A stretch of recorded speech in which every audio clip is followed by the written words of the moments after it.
మీరు కొంచెం రిస్క్ చేసి బిజినెస్ వైపు ఎంటర్ అయ్యారు.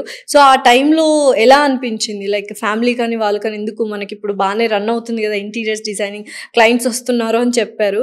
బట్ ఆ కంఫర్ట్ జోన్ నుంచి రిస్క్ జోన్కి రావాలంటే రస్క్ ఉండాలంటారా?